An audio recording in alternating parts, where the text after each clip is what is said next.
Good evening and welcome to NEWSBREAK Live. It's April 16th and here's the latest news at the top of the hour. I'm Hiba Sama. Thanks for joining us. You may have seen smoke coming from the former Toyota campus today. Well, don't be alarmed. Torrance fire crews spent the afternoon battling a simulated fire at the location. 135 Torrance firefighters, 2 engines, a battalion chief, and many other members descended onto the scene to sharpen their skills. They set up a simulation of a multi-company training where they fought a structure fire at a commercial space. They used radio communication, thermal imaging cameras, and simulated smoke and command control elements. Torrance Fire also utilized new technology to organize operations and track resources through a program called Tablet Command. Black colleges and universities across the nation went head-to-head today with only one team crowned as a new champion for the Honda Campus All-Star Challenge. Who's 1958? Things fall apart. Jessica Achebe? Chinoa Achebe, yes. College students have been waiting for this day as they put their knowledge to the test and participated at the 30th Honda Campus All-Star Challenge that culminates a year-round program. The nation's premier academic competition put the top 48 HBCU's Quiz Bowl teams together at the Honda campus in Torrance. Students learned teamwork and sportsmanship. Participants answered questions about history, science, literature, religion, the arts, and pop culture. Honda says they're very proud of their commitment to bringing this event back every year. No. George? No. Honda celebrates education. In most HBCU schools, you'll notice that they rally around the football teams and the basketball teams. So we're proud to bring a educational opportunity for the students, for them to learn and grow and become friends for life. Dupree also says that former players have volunteered throughout the years during the event to help students. More than 300 students, coaches, and representatives from around the country came to Torrance. The theme this year was 30 years of advancing dreams, and each year Honda awards $358,000 in grants to participating colleges. Spelman College, a private liberal arts women's college in Atlanta, Georgia, took home the grand prize. And make sure to tune into This Week in Torrance to hear from the team. Speaking of Honda, the Japanese car company is spreading its own unique message to teenagers in honor of April's Distracted Driving Awareness Month. Throughout this month, Honda is encouraging teens to have #TheTextTalk with their parents. The company released a series of videos geared to motivate teens to have an open dialogue about practicing safer driving habits. Research shows that 1 in 3 parents read text messages and 1 in 7 use social media while driving their children between the ages of 4 and 10. According to the National Highway Traffic Safety Administration, each day in the United States, more than 1,000 people are injured in crashes that are reported to involve a distracted driver. The campaign also features a pledge to drive distracted free. For the past 6 years, Honda has used social media to promote safer driving. To check out the videos, go to honda.us.distracted. A biopharmaceutical company kicks off an educational campaign across the nation with a special guest today. Emmy Award-winning NFL broadcaster Solomon Wilcots, who played 6 seasons in the league, is partnering with Emmaus Life Sciences, Inc. They announced today the launch of Sideline Sickle Cell, an educational campaign designed to raise awareness and drive discussion about recent and future treatment innovations for sickle cell disease. The launch coincides with the State of National Minority Health Month. There will be a media tour led by Wilcots along with town hall meetings that bring together members who face the disease. They also have plans to take the tour to New York, Miami, Atlanta, and other places. Wilcots has experienced firsthand the impact of sickle cell disease and is looking forward to shining a spotlight on it. The disease is an inherited genetic blood disorder characterized by misshaped red blood cells that deprives the body's tissues and organs of oxygen. Emmaus Life Sciences, Inc. has created a drug called Indari that reduces the acute complications of the disease for adults and pediatric patients. You can follow the campaign and start the conversation by connecting with their Twitter page at Emmaus Life Sci. The city of Torrance is turning to technology to make their facility operations stronger. Torrance signed a 2-year agreement with Smart CSM, a leader in cloud-based building and facility software that launched in 2018. The company will use its digital mapping and data management solutions to help the city. The platform is being called the Google Maps of accessing and viewing a building's electrical and mechanical infrastructure. It will enhance productivity by reducing the risk and cost of maintaining paper records. This also enables building owners and facility managers to reduce operational waste, increase accountability by bringing its electrical infrastructure onto a visual and interactive database or to digital. Officials will be able to view this on a smart device or computer anywhere they have access. The South Bay company has also been chosen by 5 other cities recently. City crews continue to prep for a large project. The Public Works Department is getting closer to smoothing out roads in Torrance thanks to a Slurry seal program that happens every year. Today through tomorrow from 9 a.m. to 3:30 p.m., Rolling Hills Road from Crenshaw Boulevard to Fallen Leaf Drive will be reduced to eastbound traffic only. All westbound traffic will be stopped. However, you can follow the detour signs to help you. Then this Thursday through Friday, Rolling Hills Road from Crenshaw to city limits will be reduced to westbound traffic only. Concrete work is being done at this time. The community gathered to say their final goodbyes to a California Highway Patrol sergeant who was killed earlier this month. Torrance police motor officers and an honor guard were in attendance at Sergeant Steve Lickin's memorial service today in Riverside. Lickin was killed by a suspected driver as he was on the right shoulder of a freeway after pulling over another car. Dozens of motor officers were part of the procession that brought his casket to Harvest Christian Fellowship Church. He was a 28-year CHP veteran. There is a memorial fund set up for his family at cahpcu.org. The Torrance Police Department is looking to add more crossing guards to their team. The full-time position would be a great fit for someone dedicated to the community. The crossing guards will meet the needs of children attending Torrance schools. Some of the duties include directing children to cross the street who are going to or returning from school, stopping and starting traffic to allow for crossing, reporting cars that are not obeying the traffic laws, and maintaining crossing rules with students.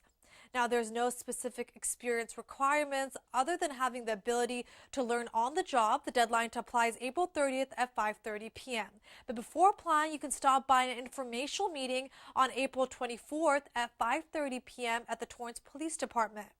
To apply, head to torranceca.gov/jobs.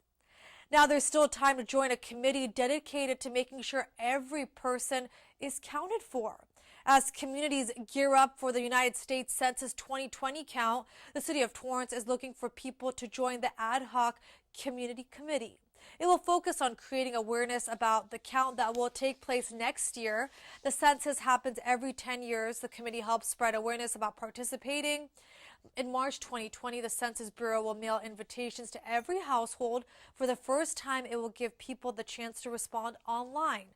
The census includes everyone living in the United States, regardless of their citizenship or immigration status. The deadline is April 30th to sign up to be part of the committee. Head to torranceca.gov for the application.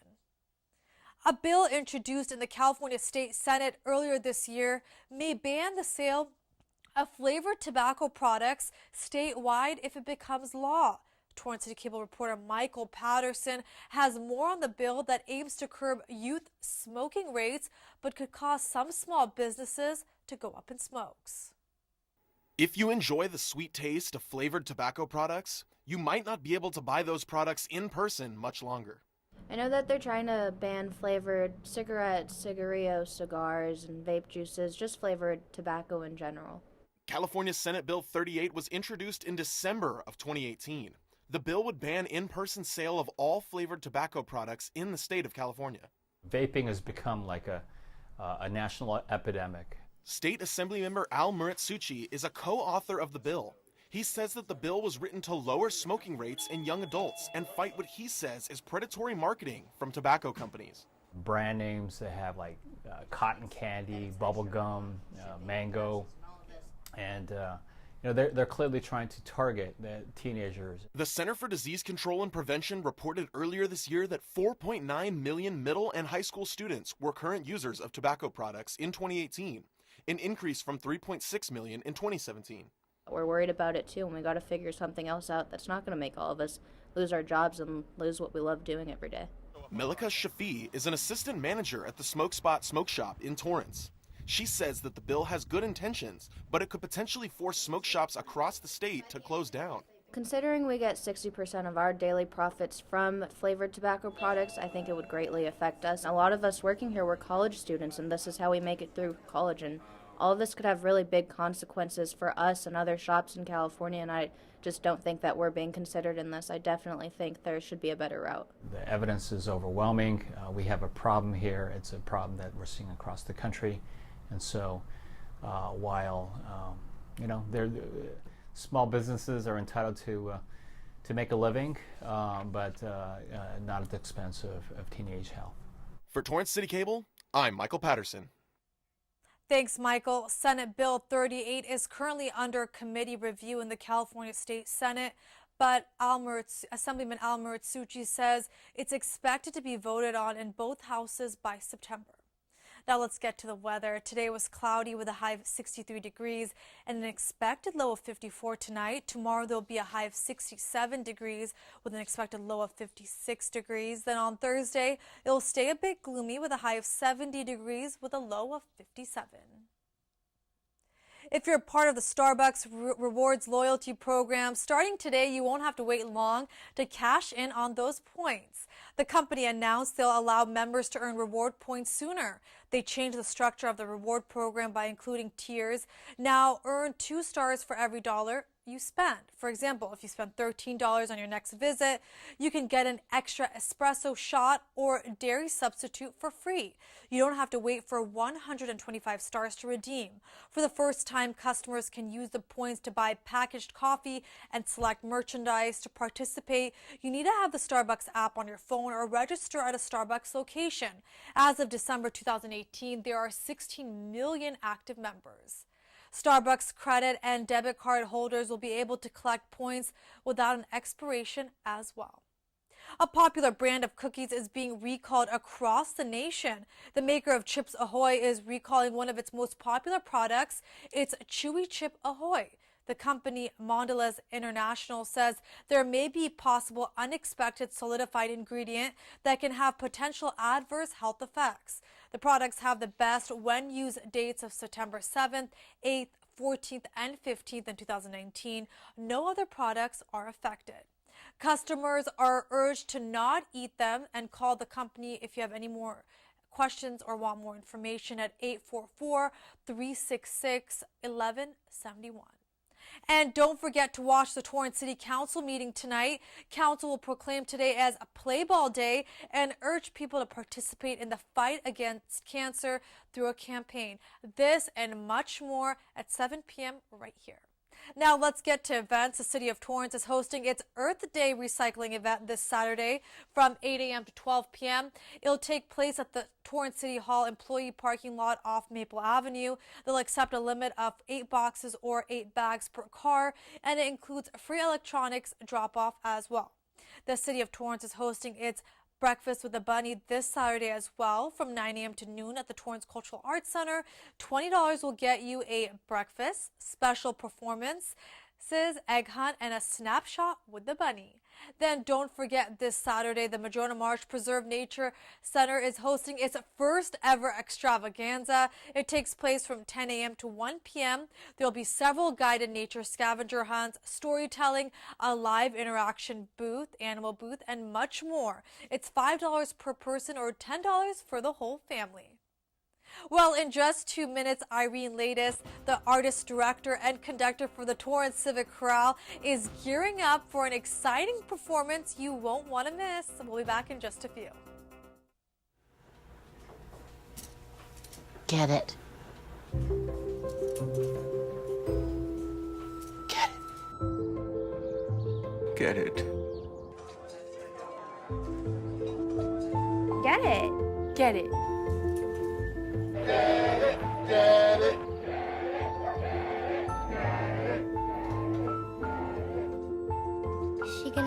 Daddy? She'll get it. Get it! Get it!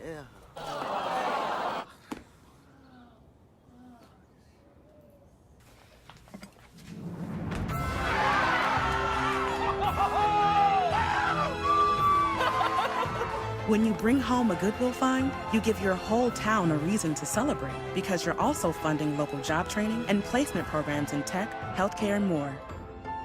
Goodwill. Bring good home. Touchdown! Oh, did you see that? Whoa, we scored? Yeah, we scored. We're going to the playoffs. I can't believe I missed that. Every time I'm buzzed, I spend too much time on my phone. What? I should take your phone away. No. I'll call for a ride. Hey, why does my face look like that? I'm playing with these new face filters. Okay, you know what? Yep, that's mine. Kevin, I need that back. No. Kevin! See on page 4 that the projections need to be earthquake. Next Thursday? Seriously? Thursday? Can't do that. This is really inconvenient. I have yoga that day. I have no time for this. So. I can't do Thursday, but I can do Friday. Disasters don't plan ahead. You can. Talk to your loved ones about how you're going to be ready in an emergency. Don't wait. Communicate.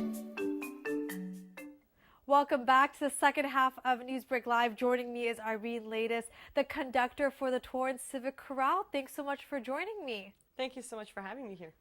This is a very exciting time for the chorale as you guys are gearing up for the spring show. So tell me about this year's show, and it's very unique, I hear, thanks to all of your hard work. Well, it's our 58th spring concert, which is very exciting. And unlike other concerts where we've presented songs on our own, this time we have exciting collaboration happening with the UCLA Klezmer Ensemble and their director, Dr. Lori Black. They're coming in addition to performing with us. They're a klezmer band, so we'll sing and they'll play. They're also performing with some of our soloists and on their own. But also within our own set, we're going to perform a world premiere of a composition written specifically for us by Los Angeles-based composer Diana Woolner, and it's scored for string quartet and choir, and it's set to poetry by Walt Whitman. So we're very excited to sing that for the first time. This show takes place, as I mentioned earlier, on April 27th at 8 p.m. Tickets are on sale right now. We're going to tell viewers, if they stick around, how to buy those tickets. But Irene, tell me how this idea came about to bring all these unique music groups together.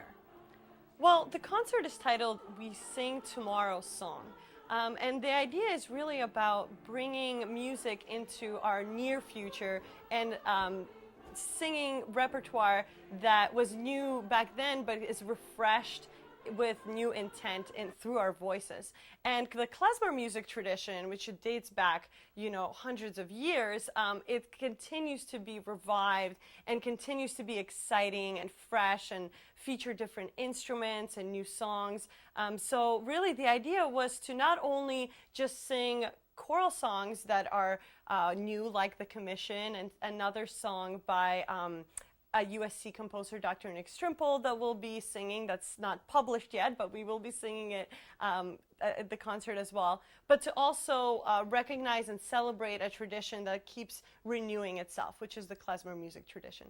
So tell me a little bit more about that tradition and the collaboration. It's a very different type of music. You have to learn to sing a certain way, speak a different language, would you say? Or tell me a little bit more about that, because you guys are practicing right now. So the idea behind the collaboration came out of actually my time at University of Southern California.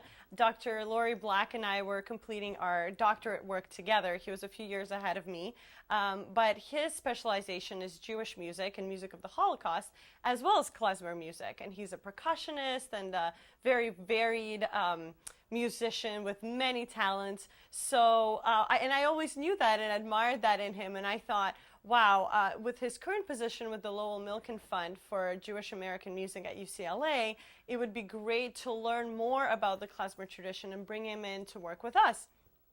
So the premise of it is that there's a band, and so there's going to be trumpet and clarinet and mandolin and piano, and there'll be percussion as well. And so this band plays a chart, basically, much in the same way that jazz is, except a lot of the music is written out, and they're primarily Yiddish songs. They could be sung, they could be just played, and there's lots of room for varying what actually happens. So the instrumentalists, they get to improvise, which is very exciting. So for us, when we started to work together with Dr. Black, he gave us music that's written out, and we knew that there was going to be a band, and we practiced singing in Yiddish and learning all the notes and rhythms. But at the show, there's going to be moments when the band just gets to improvise, and to the clarinet will do a solo, and things will be exciting and unexpected, and we just have to adapt. And that's one of the key signature things about klezmer music, the improvisation part. I know you've mentioned it's going to be upbeat, soulful. It's going to be a type of celebration, and that's great for all diverse audiences, whether it's the millennials, they can come out and enjoy it. So talk to me a little bit about that and how this show really can spark interest for anyone. Definitely. One of the songs that we have performed by one of our soloists is traditionally sung by a male singer. It's called What Can You Macht in America? And it basically says, what can you make in America? And it's a sort of a humorous take on Jewish immigrants coming to the U.S. and around the 1960s and 50s. And it's sung by a woman in our concert. And she's actually taken the words and changed them slightly, which is completely appropriate for the genre. And I think it's going to be a really strong performance that's new in that aspect, that we're presenting a new angle to a song that's rather well known. But we'll also be singing music like What a Wonderful World, and Bright Morning Stars, and Follow the Drinking Gourd, music that comes from different choral traditions, representing different people, diverse populations of individuals all over the world, not just, Europe and so forth. So we're very excited to have that mix of music for our audiences. And of course, this wouldn't be possible without the Torrance Civic Chorale. So tell me, what is it for people who are watching and may not know, and how long have you been part of it? I've been with the group for a year. I'm a new director with them, and it's been a fantastic journey. The group has been around for a while, for 58 years now, and they're actually a class with the City of Torrance Cultural Division. So much like pottery or painting or anything that you sign up for a class, you could sign up to be in the Torrance Civic Chorale. And from there, we have people of varied musical abilities. Some that maybe have sung in the past but had a big gap in their time of singing and are coming back to it. Others who don't really know how to read music but they want to learn. And actually in a group setting, we come together, and experts and novices and people with middle abilities, they all coalesce, and we learn how to accomplish something together and go from point A to B musically. And it's really enriching and joyous kind of experience. So, but it is a class, which I think a lot of people don't know about. Yeah, I didn't even know about that, and it's really interesting that you're really taking people's passions or maybe interests that they might have not been able to share otherwise and giving them that chance. I know I asked you whether a lot of them are really good singers and, they're at different paces and they grow to become better, right? Absolutely. And, we rehearse on Monday nights for 2 hours. Monday nights, which are not the most popular night of the week, but by the end of rehearsal, the group gives me and I give to them a kind of uplifting, because there's something to be said about coming together and stepping outside of your work or, your family life and doing something for you, but with others. And it's a really special experience. And we have people in the group who are lawyers, nurses, accountants, librarians, people of all professions, and that's also very special in of itself. They basically get linked up with someone who's been in the choir for longer, right? Is that how it works? Yeah, when they come, initially there's no audition per se. They sign up for the class, I find out what they sing, whether it's soprano, alto, tenor, bass. They might not know, so I ask them to sit among people who are experienced, that have been in the group for a while. They're given music, and then we go from there. We basically, a pianist starts playing, people start singing, and you start to figure out, oh, this is when I breathe, this is the note I'm singing. And a lot of it is using ears at first if you're really novice, but if you're somebody returning, you would probably know that you're an alto or whatnot, and you would sing with the altos who are more experienced. And for people who are interested, the members put on a show twice a year, and they can get all the information at torrancecivichorale.org, along with the tickets for the upcoming show on April 27th. $25, and there's more than 200 tickets already sold. Is there anything you'd like to add about why people should come out to watch the show on Saturday? I think today there's Netflix. There's so much things that you could do to entertain yourself at home. But there's something really special about coming to a show where live music is happening, and it's members of your community where you live. You might actually see, your librarian singing in the group, and that's really special. And not only that, but the music that the klezmer band is going to play and what we're going to sing with them is so unique, and it's not often heard. And I think if you love voices coming together and you love hearing people singing, this will be an extra enjoyable experience for you. We can't forget about the silent auction, because all of the money raised that night will actually go back to the programs. So any exciting items up for grabs? We have some exciting gift baskets. We have some gift certificates. There's be lots of goodies, so don't miss out. It'll be at intermission only, and we'll post the winners after the concert. Thank you, Irene. And as I mentioned earlier, We Sing Tomorrow's song will be live Saturday, April 27th at 8 p.m. at the James Armstrong Theater. And of course, you can buy your tickets at torrancecivichorale.org. Well, that does it for NewsBreak Live. If you ever have news or video that you'd like to share, please email us at newsbreak@torranceca.gov. Also, if you missed any portion of the show, you can catch it all on Torrance City Cable's YouTube page. City Council will start at 7 p.m. Have a great night.